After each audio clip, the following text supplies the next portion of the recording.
5 लोगों की मौत वहां पर हुई थी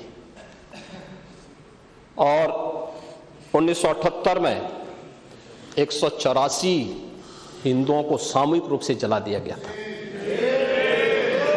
184 हिंदुओं को हत्या हुई थी, हिंदुओं की हत्या हुई थी और जलाया भी गया था और 184 हिंदू मारे गए थे वहां। 184। मैं वही तो कह रहा हूं ना, आप उस सच को स्वीकार नहीं करेंगे, आप उस सच्चाई को स्वीकार नहीं करेंगे। और लगातार कई महीनों तक वहां कर्फ्यू था। 1980 में फिर दंगा हुआ था, एक मृत्यु हुई। 1982 में फिर दंगा हुआ, एक मृत्यु हुई। 1986 में 4 लोग मारे गए और 1990 फिर 1992 में 5 मौतें हुई, 1996 में 2 मौतें हुई। ये लगातार इस सिलसिला चलता रहा। 1947 से लेकर के अब तक 209 हिंदुओं की निर्मम हत्या वहां हुई है संभल के अंदर। 209 हिंदुओं की। और एक भी बार किसी ने उन निर्दोष हिंदुओं के लिए कभी 2 शब्द नहीं कहे, उनके प्रति, उन परिवारों के प्रति संवेदना के शब्द नहीं कहे। महोदय, जो आज घड़ियाली आंसू बहा रहे हैं, ये लोग कभी भी उन निर्दोष हिंदुओं के बारे में कभी 2 शब्द नहीं कहे। वहां पर 1978 में जो दंगा हुआ था, महोदय, किस प्रकार की स्थिति थी। एक वैश्य जिसने सबको उधार दे रखा था पैसा, और इस बात को मानता था कि साहब मैं तो सबको पैसा देता हूं, मेरे यहां तो सब व्यवसाय के साथ जुड़े हुए हैं। अगल बगल के हिंदू दंगा होने के बाद उनके घर में इकट्ठे होते हैं। इकट्ठा होने के बाद उनको घेर लिया जाता है। घेरने के बाद वो बोलते हैं, भाई आप हमें क्यों घेर रहे हैं? कहा जाता है, नहीं, क्योंकि तुम इन हाथों से पैसा मांगोगे, इसलिए उनके हाथ काटे जाते हैं, फिर उनके पैर काटे जाते हैं और फिर उनका गला रेंत करके हत्या होती है। ये लोग सौहार्द की बात करते हैं, शर्म नहीं आती इन लोगों को सौहार्द के बारे में चर्चा करने की। 1978 से जो मंदिर आज निकल रहा है, 1978 से इन लोगों ने कभी खोलने नहीं दिया उस मंदिर को। जो आज बजरंगबली का मंदिर निकल रहा है, जो वहां पर आज 22 कुएं किसने बंद किए थे, इन 22 कुओं को भी वहां पे बंद किया गया। और वहां का माहौल इतना तनावपूर्ण किसने बनाया था? ये पत्थरबाज कौन थे? एक भी गिरफ्तारी बिना साक्ष्य के नहीं हो रही है। और याद रखना, जिसने पत्थरबाजी की होगी, जिसने माहौल खराब किया होगा, उसमें एक भी बचने वाला भी नहीं है, एक भी नहीं बचेगा। हम माननीय उच्चतम न्यायालय के आदेश का पालन करते हैं, सम्मान भी करते हैं। और क्या संविधान को आप मान रहे हैं? क्या आप लोग संविधान के प्रति सचमुच वचनबद्ध हैं? मैं तो धन्यवाद दूंगा माननीय अध्यक्ष जी को इस बात के लिए कि आज उन्होंने संविधान की मूल प्रति यहां पर दी है। बाबा साहब भीमराव अंबेडकर जी ने 26 नवंबर 2049 को जिस संविधान को बनाकर के देश को सौंपा था, उस मूल संविधान की प्रस्तावना को एक बार पढ़िए। मौलिक कर्तव्यों के बारे में, मौलिक अधिकारों के अध्याय के चित्र को देखिए। अलग अलग उन आर्टिकल के उस पृष्ठों का अवलोकन करिए, आपको उसमें राम भी नजर आएंगे, कृष्ण भी नजर आएंगे, लंका दहन के उपरांत बजरंगबली भी नजर आएंगे, ज्ञान का उपदेश देने वाले बुद्ध भी नजर आएंगे। भारत की समृद्ध परंपरा का दर्शन आपको उस संविधान में मिलेगा जो बाबा साहब भीमराव अंबेडकर ने दिया था। लेकिन उस मूल संविधान में कहीं भी धर्मनिरपेक्ष या पंथ निरपेक्ष या फिर समाजवाद शब्द नहीं है, और ये आप सबकी आंखों को खोलने वाला होना चाहिए। आप लोग संविधान में बदलाव की बात करते हैं। जिन लोगों ने संविधान का गला घोंटा, उनका पिछलग्गू बन करके केवल सत्ता हथियाना चाहते हैं, जनता की आंखों में धूल झोंकना चाहते हैं। ये नहीं हो सकता।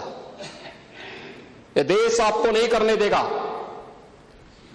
और वह प्रति आपको दी गई है, आप उसका अवलोकन करिए। और मैं नेता विरोधी दल को इसलिए बोलना चाहता हूं, बुद्ध ने करुणा और मैत्री का संदेश उस कालखंड में दिया था जब विदेशी हमले होने शुरू हो गए थे। लेकिन उससे पहले राम ने कहा था, निस्सरहीन करो मही भुज उठाए प्रण कीन। उससे पहले भगवान कृष्ण ने भी कहा था, परित्राणाय साधूनाम विनाशाय च दुष्कृताम। और हम तो राम और कृष्ण को ही मानते हैं, बुद्ध पर विश्वास करते हैं, उन्हीं को आदर्श मान करके हम लोग कार्य करते हैं। शासन पद्धति एक भी इंच इधर उधर नहीं करते उसके बगैर। और इसीलिए मैं आपसे कहने के लिए आया हूं, संभल की घटना या कुंदरकी की जीत, जैसे ही आपके खटाखट की असलियत सामने आई, जनता ने कहा सपाचट। उपचुनाव में 9 में से 7 तो भारतीय जनता पार्टी और एनडीए गठबंधन जीता है। और यही नहीं, सीसामऊ और करहल, याद करिए 2022 में समाजवादी पार्टी ने करहल में 70,000 से लगभग 67,000 से जीती थी। इस बार वह मात्र 13-14 हजार तक आ गई है। वो भी चच्चू थोड़ा वहां पे कृपा कर लिए, नहीं तो वहां भी सपा चढ़ तय था। अगली बार होगा, अगली बार होगा चच्चू। अरे आप चिंता मत करिए, देख लेना अगली बार। कुछ नहीं रहे, बहुत ज्यादा रहे। अगली बार सीसामऊ में भी बाल बाल बच गए, और इसलिए इस बौखलाहट में कि कुंदरकी में लोगों को अपनी जड़ें याद आने लग गई हैं। अब आपने देखा होगा उन लोगों के वक्तव्य को, डिजिटल मीडिया में थोड़ा अवलोकन करिए और देखिए वहां पे जब लोग चिल्ला चिल्ला के बोल रहे हैं कि इन विदेशियों से पिंड छुड़ाना है। क्या बोल रहे हैं लोग, सबको अपनी जड़ें याद आने लग गई हैं। और मुझे लगता है जिस दिन इकबाल महबूब जी को भी अपनी जड़ें याद आएंगी, वह भी फिर यही बात बोलेंगे जो इधर के मान्य सदस्य कह रहे हैं। महोदय, मैं उनसे कहूंगा कि एक बार बाबरनामा का जरूर, वो नहीं जानते, बाबरनामा को जरूर पढ़ें।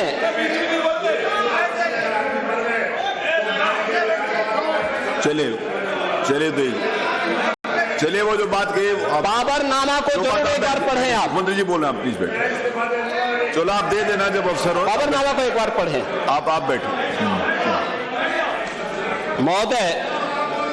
महोदय, संभल की घटना के साथ ही मैं प्रदेश के अंदर अलग अलग समय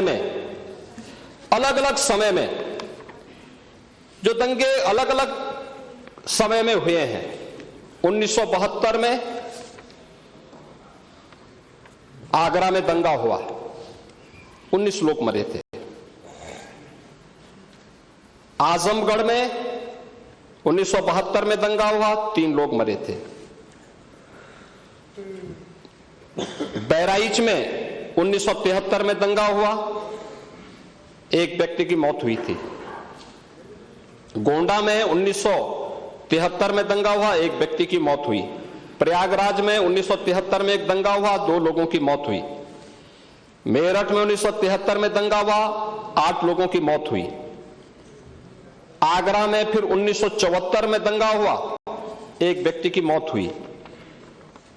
पीलीभीत में 1974 में दंगा हुआ, 3 लोगों की मौत हुई। कानपुर में 1975 में दंगा हुआ, 2 लोगों की मौत हुई। मुरादाबाद में 1976 में दंगा हुआ, 3 लोगों की मौत हुई। बहराइच में 1976 में फिर दंगा हुआ, 3 लोगों की मौत हुई। बुलंदशहर में 1977 में दंगा हुआ, 2 लोगों की मौत हुई। वाराणसी में 1977 में दंगा हुआ, 8 लोगों की मौत हुई।